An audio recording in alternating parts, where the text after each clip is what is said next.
السلام علیکم everyone, welcome to the episode 2 of سوال آپ کا جواب دوا کا۔ بہت کم ایسے ڈاکٹرز ہوتے ہیں جو اپنی مصروف زندگی میں سے پیشنٹس کے بینیفٹ کے لیے، ان کی آگاہی کے لیے خاص وقت نکالتے ہیں۔ اس ٹائم انہی ڈاکٹرز میں سے ایک ہمارے ساتھ موجود ہیں جو کہ consultant head and neck surgeon ہے اور بہت مصروف ہوتے ہیں۔ آج اس ایپیسوڈ کے لیے بھی ہم ان کو سرجری کے درمیان سے ریکویسٹ کیے کہ سر آپ کمپلیٹ کر کے ہمارے پاس ہے، انہوں نے ہمارے لیے خاص کر کے وقت نکالا۔ تو ڈاکٹر معیز اللہ خان جو کہ consultant E N T head and neck surgeon ہے۔ السلام علیکم، میرا نام ڈاکٹر محمد معیز اللہ خان ہے اور میں کان ناک حلق کے امراض سے وابستہ ہوں، اس میں اپنی پیشہ ورانہ خدمات سر انجام دے رہا ہوں۔ سبيل الدموع سبيل مريح تنهدى. اچھا ڈاکٹر معیز، پہلا کوشچن جو آپ کے لیے آیا ہے وہ یہ ہے کہ کراچی جیسے پولیوٹڈ شہروں میں ناک اور گلے کی بیماریاں زیادہ کیوں ہوتی ہیں اور اس سے بچنے کا طریقہ کیا ہے؟ اچھا، اس میں خاص کراچی جیسے پولیوٹڈ شہر میں بچنے کا تو ایک ہی واحد حل رہ گیا ہے، ازروئے مذاق بتا رہا ہوں، شہر ہی چھوڑنا پڑے گا شاید۔ لیکن ہم اپنے طبی مشورے کی جانب آتے ہیں تو اس میں ایسا ہے کہ بنیادی وجہ یہ ہے کہ کراچی جو ہے وہ گرد و غبار کی ایک اماجگاہ بن چکا ہے اور اس کی کئی وجوہات ہیں۔ آپ گاڑیوں سے نکلنے والا گرد و غبار لے لیں، صنعتوں سے نکلنے والا گرد و غبار لے لیں، اور تعمیراتی کاموں سے نکلنے والا گرد و غبار لے لیں، یا سڑکوں سے اٹھنے والا غبار لے لیں، تو یہ سب یکجا ہو کے ایک بہت بڑی وجہ بن رہا ہے جو یہاں پہ انفیکشنز کا بھی سبب بن رہا ہے اور خاص کر گلے اور ناک کی بیماریوں کا سبب بن رہا ہے۔ بچاؤ کے کئی ذرائع ہیں، طریقے ہیں جو ہم اپنا سکتے ہیں۔ اس میں سب سے بہتر طریقہ تو ہوتا ہے اوائڈنس آف الرجن، جس کو ہم کہتے ہیں، یعنی پرہیز اور دوری برتی جائے ہر اس چیز سے جس سے آپ کو الرجی ہو رہی ہے۔ اب گرد و غبار میں ظاہر لا محالہ باہر تو نکلنا ہی ہے ہر آدمی کو، کام کرنے کے لیے یا اپنی نوکری کے لیے یا اپنی کسی بھی اعتبار سے، تو اس میں ماسک کا استعمال بہت ضروری ہے، بے انتہا ضروری ہے، ہر آدمی کے لیے ضروری ہے۔ دوسری چیز یہ ہوتی ہے کہ اگر وہ علامتیں آپ کے اندر پیدا ہو چکی ہیں الرجی کی وجہ سے، تو ان کو کم کرنے کے لیے ہم چند ایک میڈیسنز ہوتی ہیں ان کا استعمال کریں۔ تو احتیاط اپنی جگہ پہ، اور اگر احتیاط کے بعد علامتیں ظاہری ہو چکی ہیں تو اس کے ساتھ ادویات کا استعمال، تو یہ دونوں چیزیں ہی یکجا ہو کے آپ کو فائدہ دے سکتی ہیں۔ صرف دوا سے بھی آپ بالکل مکمل آرام نہیں حاصل کر سکتے، اور صرف الرجی کو اوائڈ کرنے سے بھی مکمل آرام حاصل نہیں کر سکیں گے۔ اچھا ڈاکٹر صاحب، دوسرا سوال یہ ہے کہ منہ کی بدبو صرف اورل ہائیجین کا مسئلہ ہے یا یہ کوئی میڈیکل کنڈیشن بھی ہو سکتی ہے؟ نہیں، یہ انڈر لائنگ یعنی ایک کہیں کہ آپ میڈیکل کنڈیشنز ہو سکتی ہیں اس میں، نہ صرف یہ کہ منہ کی صفائی اس کی بڑی وجہ ہے کہ منہ کا صاف نہ رکھنا بدبو پیدا کرتا ہے، پیٹ کے امراض بھی بعض اوقات جس کو ہماری زبان میں اس کو فیٹر اورس کہتے ہیں، منہ سے بدبو کا آنا، اور یہ ایک عام وجہ ہو سکتی ہے کسی انڈر لائنگ ڈیزیز کی وجہ سے جو کہ آپ کو چل رہی ہے ایک بیماری، جس میں معدے کا خراب ہونا ایک بڑی وجہ ہے، یا یہ ہے کہ دانتوں کا خراب ہونا، ٹھیک ہے، یا مسوڑے کا خراب ہونا، یا نزلے کا حلق میں گرنا۔ ان سب وجوہات کی وجہ سے جیسے آپ کہیں کہ منہ سے بدبو آ سکتی ہے۔ اچھا، نیکسٹ کوشچن یہ ہے کہ ڈیلی سلائن نیزل ڈراپس ہوتے ہیں یا اسٹیم لینا ہوتا ہے، یا کچھ لوگوں میں دیکھتا ہوں کہ کانسٹنٹلی کچھ ڈراپس ہوتے ہیں جو کہ بہت ریگولرلی یوز کرنے لگ جاتے ہیں، تو اس میں کوشچن یہ ہے کہ کیا یہ ناک اور سائنسز کی صحت کے لیے اچھا ہوتا ہے؟ اچھا دیکھیں، جو آپ نے ایک کہا کہ کچھ لوگ ہوتے ہیں کہ کچھ ڈراپس جو ہیں وہ مستقل طور پر استعمال کر رہے ہوتے ہیں، میں نام لے لیتا ہوں، برائی اس لیے نہیں ہے کیونکہ ایک بہت عام سی چیز ہے۔ اس کا کانسٹیٹیوٹ جو ہے وہ زائلومیٹازولین ہے، ٹھیک ہے، اور ہمارے ہاں کامن ہے زائنوسین کے نام سے، وہ اس کے چائلڈ فارمولا پہ آتا ہے بچوں کے لیے، اور بڑوں کے لیے زائنوسین نیزل اسپرے آتا ہے۔ مصیبت اور یہ ہے کہ وہ ایک اچھا اسپرے ہے، ڈی کنجسٹنٹ اس کا کام ہے۔ ہمارے ساتھ مسئلہ یہ کہ ہم اگر ڈاکٹر مشورتاً وہ دے بھی دے کہ آپ نے یہ استعمال کرنا ہے، تو وہ مریض کو سمجھاتے ہیں اور یا پابند نہیں کرتے کہ یہ 5 سے 6 دن استعمال کیا جائے گا، اس کے بعد اس کو آپ نے ڈسکنٹینیو کرنا ہے، لازمی اس کو رکھ دینا ہے۔ کیا ہوتا ہے کہ ڈاکٹر صاحب لکھ کے دے دیتے ہیں کہ ہاں جی یہ زائنوسین ڈالیں، وہ مریض گھر لے کے چلا گیا اور 3 سال بعد لوٹ رہا ہے اور 3 سال تک وہ استعمال کر رہا ہے. تو اس سے ہوتا کیا ہے, زائنوسین سے ایک بیماری ہوتی ہے, اس کو کہتے ہیں رائنائٹس میڈیکامنٹوزا. آپ کی جو ناک کی اندرونی جلد ہے اس میں ایک ریباؤنڈ فنومینا ہوتا ہے, وہ اس چیز کی عادی ہو چکی ہوتی ہے مکمل طور پہ, اور اس عادی ہو جانے کی وجہ سے اب آپ کی کھلی ہوئی ناک بھی بغیر زائنوسین کے نہیں کھل سکتی. لوگ یہ کہتے ہیں کہ جی ہمیں اس کے بغیر سانس ہی نہیں آتا, ناک کھلتی نہیں ہے. تو آپ وہ دن یاد کریں جب وہ شاید آپ پہلی دفعہ لائے ہوں گے, وہ کہیں دور رکھا ہوگا, اور اب آپ آج کی تاریخ میں اگر دیکھیں گے جو عادی ہو چکے ہوں گے وہ ہاتھ میں لے کے گھوم رہے ہوتے ہیں اور ناک میں اسپرے کر رہے ہوتے ہیں, اس کے بغیر ان کی ناک کھلتی ہی نہیں ہے. تو یہ ایک بہت ہی عام, اور ہر آدمی جس کی ناک بند ہوتی ہے وہ جا کے وہی اسپرے لے کر آ جاتا ہے. لیکن ناک بند ہونے کی کئی وجوہات ہو سکتی ہیں, وہ الرجی کی وجہ سے ہو سکتا ہے, تو زائنوسین اس میں آپ کو کوئی مدد نہیں کر سکتی. وہ کسی پولپ کی وجہ سے ہو سکتی ہے, زائنوسین کچھ بھی نہیں کرے گا اس کے اندر. تو ناک کے مختلف ڈراپس آتے ہیں, لیکن اس کا یہ مطلب نہیں ہے اب آپ زائنوسین چھوڑ کے بغیر کسی کی تجویز کیے ہوئے وہ جا کے وہ لے کر آ جائے, کسی زائنوسین کے علاوہ آپ لوگ دیں. اصل میں ایک معالج کا کام یہ ہے کہ وہ ناک کا اندرونی معائنہ کرے اور صحیح طور سے فیصلہ کرے کہ اس مریض کو کس ڈراپس کی یا کس نیزل اسپرے کی ضرورت ہے. ہاں بچوں میں بھی یہ بہت عام ہے, اور ایون نوز لائن ڈراپس جو ہوتے ہیں وہ بچے کانسٹنٹلی, الرجی کا بچہ ہے وہ نارس لائن ڈراپس یوز کر رہے ہیں. دیکھیے کرسٹنگ ہوتی ہے, سردی میں خشکی ہے, اس کے اندر آپ نارس لائن ڈراپس ڈال سکتے ہیں, لیکن ایسا نہیں ہے کہ آپ ہر چیز میں زائنوسین اور نارس لائن ڈراپس کو ایک مستقل عادت بنا لیں. اور آپ دیکھ لیجئے گا, یا جو لوگ وہ استعمال کرتے ہیں ان کے بغیر ان کو سانس نہیں آتی. تو اسٹیم تو لے سکتے ہیں؟ بالکل اسٹیم لے سکتے ہیں. اسٹیم ایک جیسے کہیں بہت اچھی ہوم ریمیڈی ہے, نہ آپ کے کچھ اس میں پیسے خرچ ہو رہے ہیں, بس یہ ہوتا ہے کہ تھوڑی احتیاط کرنی پڑتی ہے اس میں. اگر خاص کر آپ کسی کو سمجھا رہے ہیں کہ دیگچی کے ساتھ لینا ہے اور بچہ ہے, تو لامحالہ بعض اوقات ایسے کیسز آئے جناب ڈاکٹر صاحب نے کہا تھا جی اسٹیم لینی ہے, اور بچے کا ہاتھ لگ گیا ہے, کچھ حصہ پورشن اس میں جل گیا.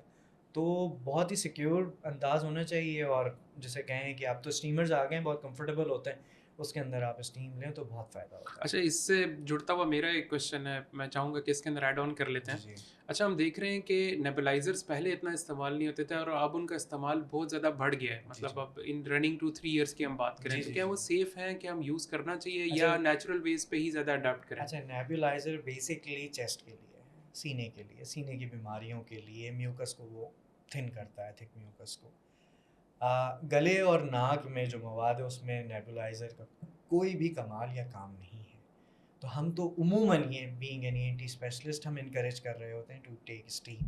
اچھا, اتنی عام ہو چکی ہے, میں ہم آپ کو بتائیں, اگر ہم مریض کو کہتے ہیں کہ آپ نے بھاپ لینی ہے سمپل, مریض کا پہلا جو کوئری ہوتی ہے, سوال ہوتا ہے, وہ ہوتا ہے ڈاکٹر صاحب وہ مشین سے.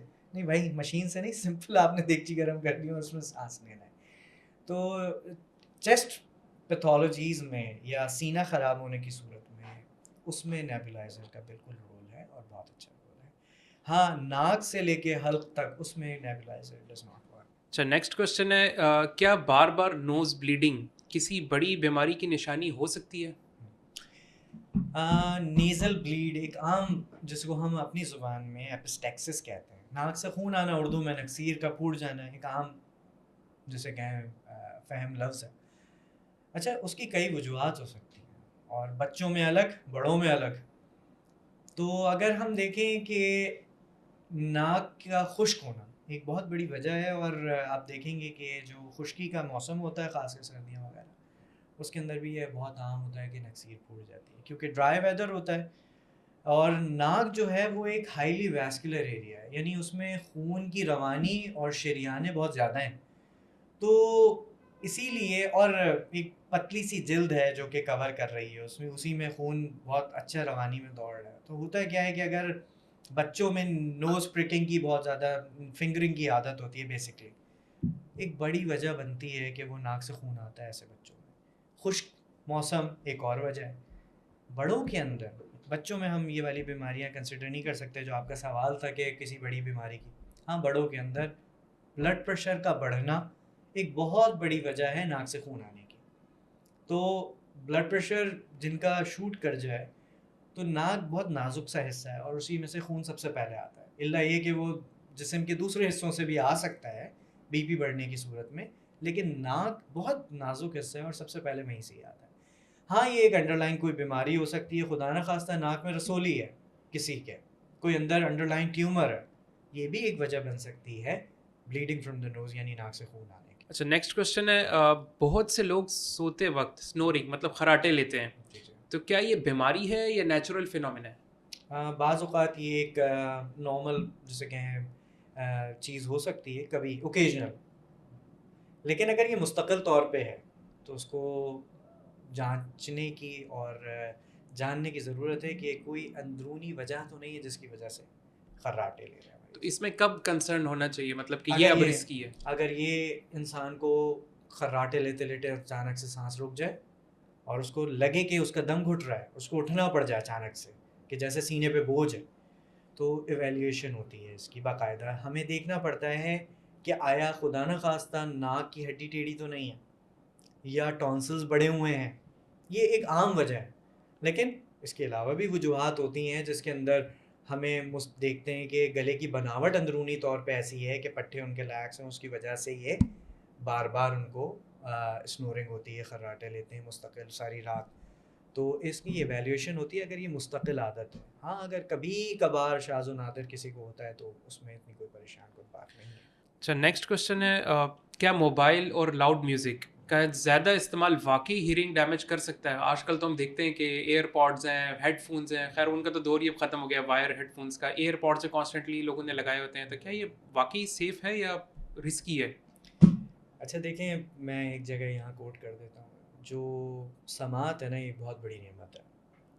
ہمارے یہاں بینائی پہ بہت زور ہوتا ہے کہ یہ ہمارا اپنا ایک جیسے کہیں کنسرنڈ ہے کہ ہم آئی سائٹ کی ویکنیس کو بہت کنسیڈر کریں گے. ایک 2 سال کا بچہ بھی چشمہ لگا کے گھوم رہا ہوگا, لیکن ایک 50-60 سال کے بابا کو بھی آپ کہیں کہ سماعت کی کمزوری ہے, وہ کہتا ہے نہیں میں آلہ نہیں لگاؤں گا, اس کو ایک ایپ کنسیڈر کیا جاتا ہے. اس کی وجہ کوئی بھی ہو, جیسے آپ نے ابھی ذکر کیا کہ جی یہ ایئر فون یا ایئر پوڈس لگانا اور تیز لاؤڈ آواز میں میوزک سننا, بالکل یہ ایک وجہ ہے سماعت میں کمزوری کی. اس کی وجہ کیا ہے؟ کان کے اندر اللہ تعالیٰ نے بہت چھوٹے چھوٹے باریک خلیے بنائے ہیں, ان کی موومنٹ سے یہ آواز آگے ٹرانسمٹ ہوتی ہے اندرونی کان میں, اور پھر وہاں سے دماغ کی طرف سگنل جاتا ہے. ہوتا کیا, جب آپ اتنی لاؤڈ نوائز میوزک یا کسی بھی صورت میں آپ آواز سن رہے ہو, صرف میوزک نہیں ہے, ایون فیکٹری ورکرز جو ہیں ان کی اگر آپ انٹینسٹی آف ساؤنڈ کو میجر کریں, دیٹس کوائٹ لاؤڈ, بہت زیادہ ہوتی ہے. جو نارمل تھریشولڈ ہمیں WHO گائیڈ لائنز بتاتی ہیں کہ اتنی انٹینسٹی کی آپ آواز روزانہ کی بنیاد پہ اتنے گھنٹے تک سن سکتے ہیں, وہ اس سے کئی اوپر زیادہ ہوتے ہیں, تو وہ بھی اس میں جیسے کہیں ڈیمیج کاز کرتی ہے. اور ایئر پوڈز بھی اور ایئر پلگز بھی ان ہیئر سیلز کو جو اندرونی کان میں ڈیمیج کر دیتے ہیں. اس کی وجہ سے کیا ہوتا ہے کہ ایک طریقے سے پہلے تو ریورسیبل لاس ہوتا ہے اگر تھوڑا ڈیمیج ہے, پھر ارریورسیبل لاس ہوتا ہے. اس لاس کو آپ ریکور نہیں کر سکتے with any kind of medicines, اور even avoidance of the loud noise. اگر ایک سطح پہ پہنچ کے جب آپ کا کان ویسے ہی متاثر ہو چکا ہے, اب آپ جا کے چھوڑ رہے ہیں اس اونچی آواز والی ایئر پلگس کو, ایئر پوڈس کو, تو you will be not be able to just recover your hearing loss. You might be needing an hearing aid for that. تو پھر آپ کو کان کے آلے کی, سماعت کے آلے کی ضرورت پڑے گی. یہ جواب سننے کے بعد تو مجھے لگ رہا ہے اس پہ باقاعدہ اویئرنیس ہونی چاہیے. بالکل ہونی چاہیے, اور یہی وجہ ہے کہ جو سماعت کا ذکر ہے نا وہ قرآن مجید میں اللہ تعالیٰ نے پہلے کی ہے, وَجَعَلَ لَكُمُ السَّمْعَ وَالْأَبْصَارَ, پہلے سماعت ہے پھر بصیرت ہے. تو اس کی حفاظت ایک طریقے سے آپ پہ فرض ہے, اللہ نے آپ کو ایک نعمت دے رکھی ہے, تو اس کی حفاظت بھی فرض. اچھا, آپ کی اس پوائنٹ سے ایک اور کوشچن میرے ذہن میں ریز ہوا ہے. جیسے گونگا ہوتا ہے, ظاہری بات ہے ایک بندہ گونگا ہے تو وہ بہرا بھی ہوگا, سوری بہرا ہے تو گونگا ہوگا, سوری اپوزٹ بول گیا میں. بالکل. تو اس میں کیا گونگا پن, اگر بچہ پیدائشی گونگا ہے تو کیا اس کا کوئی علاج ہے یا پھر اس کا یہی ہے؟ اور میں تو دیکھ رہا تھا موسٹلی لوگ ڈائگنوز ہی نہیں کر پاتے, اور عرصے بعد تو جا کے پتہ چلتا ہے کہ بچہ گونگا ہے, بہرا ہے. بنیادی وجہ کئی وجوہات ہیں اس کی. ایک تو یہ ہے کہ دیکھیں اگر کسی کی فیملی ہسٹری اسٹرانگ ہے کہ ان کے باپ دادا نانا نانی بہن بھائیوں میں سے کسی نے دیر سے بولے تھے یا سنتے ہی کم ہے, تو ان کی اسکریننگ تو جسے کہیں بطریق اولا پہلے ہونی چاہیے, پیدا ہوتے ہی ہونی چاہیے. باہر کے ممالک میں ہیئرنگ اسکریننگ جو ہے وہ ایک نیشنل پروٹوکول میں فالو ہوتی ہے. ہر پیدا ہوئے بچے کی ہیئرنگ اسیسمنٹ ہوتی ہے پیدا ہوتے ہی, تو وہ ارلی پک اپ ہو جاتا ہے کہ ہاں جی یہ کم سنتا ہے یا پیدائشی بہرا ہے. ہمارے یہاں یہ نہیں ہوتا، اور ہمارے یہاں اسیسمنٹ بھی نہیں ہوتی ہے، اور دوسرا جو ایک عام گھر والے ہوتے ہیں ان کے سامنے کوئی نہ کوئی پرانی مثال ہوتی ہے کہ فلاں کا بچہ تو وہ 4 سال میں بولا تھا تو یہ بھی بول جائے گا. وہ بول اسی لیے نہیں رہا بیچارہ کہ وہ سن ہی نہیں رہا. دیکھیں انسان وہی دہراتا ہے جو سنتا ہے. بچے کو بھی جب آپ سکھاتے ہیں بولنا تو کہتے ہیں باپ باپ، وہ سن رہا ہے تو وہ بولنے کی کوشش کر رہا ہے. مسلس تو اس کے موجود ہیں، لیکن اگر اس کو سنے گا ہی نہیں تو ان مسلس کو چلائے گا کیسے، کوآرڈینیٹ کیسے کرے گا، بولے گا کیسے. تو بنیادی چیز وہیں سے. ہاں یہ کیوریبل اس سینس میں ہے کہ اس کا علاج بہرحال ایک مہنگا علاج ہے، اور جس کو عام کوکلیئر امپلانٹ کہتے ہیں اس کی کاسٹ بہت زیادہ ہے، تقریباً 25 سے 30 لاکھ روپے کاسٹ کرتا ہے وہ. اور اس کے بعد بھی یہ نہیں ہے کہ وہ لگا دیا ہے تو جناب بچہ آپ کا بولنا شروع کر دے گا، نہیں ہے. اس کی ایک باقاعدہ اسپیچ تھیراپی اور ریہیب ہوتی ہے تقریباً 2 سے 2.5 سال. اس کے بعد جا کے وہ اس قابل ہوتا ہے کہ وہ نارمل کمیونیکیٹ کر سکے. اچھا، اگلا کوشچن ہے گلے کی انفیکشن یا سور تھروٹ کو بنا اینٹی بایوٹکس کے کیسے ٹریٹ کر سکتے ہیں؟ بنا اینٹی بایوٹکس کے ڈیپینڈ کرتا ہے. اچھا، سور تھروٹ جس کو ہم عام زبان میں کہتے ہیں گلے کی سوزش، نکلنے میں تکلیف ہو رہی ہے، دکھ رہا ہے گلا، ہلکی سی حرارت ہے، یہ علامتیں اس کے ساتھ آ رہی ہوتی ہیں، کامن کولڈ ہے. ٹھیک، تو اس کے اندر سور تھروٹ میں یوزولی وائرل انفیکشن ہوتا ہے، اور ظاہر ہے وائرل انفیکشن ہو تو اس کے اندر you don't need an entity biotic to treat that. Differentiate کیسے کریں، مطلب کہ کلینکل پکچر ہوتی ہے. وائرل انفیکشن کی اپنی ایک علامت یہ ہوتی ہے کہ اس کے اندر ہائی گریڈ فیور بہت بار نہیں ہوتا. اچھا، اب وائرس اب ہمارے پاس ایسے آ رہے ہیں کہ وہ پرانی جتنا لٹریچر تھا اس کو ظاہر ہے غلط قرار دے رہے ہیں، کیونکہ وائرس اپنی جیسے کیا ہے ہیئت جو ہوتی ہے وہ چینج کرتا ہے. تو ویسے وائرل انفیکشن ایک لو گریڈ فیور کے ساتھ اس کے اندر انٹینسٹی اتنی نہیں ہوتی ہے انفیکشن میں، علامتیں جلدی ریکور بھی ہو رہی ہوتی ہیں، آ جا رہی ہوتی ہیں. بیکٹیریل انفیکشن جو ہوتا ہے نا اس کی خاصیت یہ ہوتی ہے کہ وہ بڑا ہائی گریڈ فیور لے کر آتا ہے کانسٹنٹ. سور تھروٹ بھی سیویئر ہوتا ہے، یعنی نکلنے میں تکلیف، اور بعض اوقات لوگ گھر والے ظاہر دیکھ لیتے ہیں، وہ کہتے ہیں ہم نے منہ کھول کے دیکھا ہے، وہ کچھ ہمیں نظر آ رہا ہے، وہ پیپ جیسا دکھ رہا ہے. اور یہ کامن ہے، دکھ جاتا ہے لوگوں کو. ظاہر ہے جب اتنا ٹونسل سوجے میں ہوں گے تو نزلہ بھی اندر گرتا ہوا دکھ جاتا ہے بعض اوقات. تو اور ہائی گریڈ فیور جو کہ سیٹل نہیں ہو رہا despite of taking over the counter drugs like Panadol لے لی، بروفن لے لی، اس کے باوجود بھی نہیں ہو رہا. تو پھر ہاں یہ اگر وائرل فیور ہے تو یہ اپنے جو جسے کہیں ڈیوریشن ہے، میعاد ہے، وہ پوری کرے گا، اور وہ 7 سے 10 دن ہوتی ہے تقریباً. تو مطلب کتنے دن تک اگر یہ نہیں رہے تو پھر آپ ڈاکٹرس کے پاس وزٹ کر لیں؟ دیکھیں 2 دن تو 2 سے 3 دن آپ اگر پیناڈول لے رہے ہیں اور سیٹل نہیں ہو رہا آپ کا فیور تو پھر اس کا مطلب انالیسس کرنا ہوگا. ڈیفینیٹلی ایگزامینیشن کی نیڈ ہوتی ہے اور دیکھنا پڑتا ہے. نیکسٹ کوشچن ہے کانوں میں سیٹی یا آواز آنا، اس کا علاج کیا ہے؟ کانوں میں سیٹی بجنا اور آوازیں آنا ٹینیٹس کہتے ہیں اس کو. ٹینیٹس میں یہ ہوتا ہے کہ بیسکلی یہ سبجیکٹو کمپلین ہے، اس کا وجود نہیں ہے. ٹھیک ہے، آپ کہتے ہیں میرے کان میں سیٹی بج رہی ہے، میرے پاس دنیا میں کوئی جانچنے کا آلہ نہیں ہے کہ میں کہوں کہ واقعی میں آپ سچ کہہ رہے ہیں کہ نہیں. ہاں کچھ ہوتے ہیں کہ آبجیکٹو ٹینیٹس ہوتا ہے کہ مریض کو بھی آواز آ رہی ہے، مجھے بھی آواز آ رہی ہے، وہ کچھ سرٹن ڈیزیزز ہوتی ہیں. لیکن apart from that subjective tenets it's very difficult to treat and very difficult to assess as well. ہوتا کیا ہے کہ مریض کان میں شور آ رہا ہے، اس کی بنیادی وجہ کوئی چیز ہو سکتا ہے کان کے اندر موجود ہو. بعض اوقات کیا ہے کہ میل ہی ہے، عام ویکس ہے، تھوڑا سا ہے، وہ ہلتا ہے تو وہ کان اندرونی طور پہ آواز کر رہا ہے. کان کے پیچھے پانی ہے، پردے کے پیچھے پانی ہے، وہ ایک وجہ ہے ٹینیٹس کی. سماعت میں کمزوری ہے، کان کمزور ہو گیا ہے، آپ کو احساس نہیں ہے کہ آپ کم سن رہے ہیں، تو اندرونی آواز آپ کو مستقل یا تو کوئی مشین چل رہی ہے، سیٹی کی آواز آ رہی ہے، ایک لاؤڈ کانسٹنٹ ایک ٹون ہے، یا شور میں آپ کو لگتا ہے کہ نہیں آپ بہتر سننے لگتے ہیں، خاموش جگہ پہ لگتا ہے یار مشین آن ہو گئی ہے کان کے اندر. تو اس کے اندر ہم سب سے پہلے تو کاؤنسلنگ ہے، بہت بڑی چیز ہے کاؤنسلنگ، مریض کو سمجھانا. تو کہ بھائی دیکھیں یہ ایک اندرونی آواز آ رہی ہے آپ کو، آپ ماسکرز یوز کر سکتے ہیں. ماسکر یہ ہوتا ہے کہ آپ خاموش جگہ پہ کوئی بھی تلاوت، نعت، گانا جو آپ سننا پسند کریں ایک بہت کم آواز میں اس کو لگا لیں، تو آپ کے دماغ اس آواز پہ فوکسڈ رہے گا اور انٹرنل وائس وہ ماسک ہو جائے گی، آپ سنیں گے نہیں اس کو. موجود تو وہ ہوگی شاید.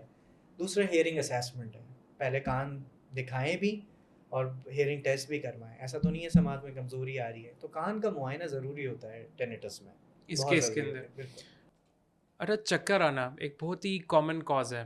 ہم دیکھتے ہیں کہ لوگ میڈیکیشنز کھاتے رہتے ہیں لیکن کافی عرصے بعد پتہ چلتا ہے کہ یہ کوئی کان سے ریلیٹڈ کوئی ایشو ہے جی جی جی. جس کی وجہ سے چکر آ رہے تھے اور وہ ٹریٹیبل تھا, لیکن وہ نہ ڈائگنوز ہونے کی وجہ سے, اویئرنیس نہ ہونے کی وجہ سے بہت سفر کرتا ہے پیشنٹ. تو اس کے بارے میں تھوڑا سا بتائیں. اس کو ہم پوزیشنل ورٹائگو کہتے ہیں, بنائن پوزیشنل ورٹائگو. اللہ تعالیٰ نے کان کے اندر مخصوص حصہ بنایا ہے اور ہر چیز ایک اپنے جیسے کہیں ایک پوائنٹ پہ سیٹ ہے. بعض اوقات کیا ہوتا ہے کہ ایک چیز کے مقام یہ ہے, وہ یہاں سے اٹھ کے تھوڑا سا ڈسٹینس پہ موو کر جاتا ہے. تو اس سے ہوتا کیا ہے, پیشنٹ کو ایک سرٹن پوزیشن میں بیڈ سے اٹھے,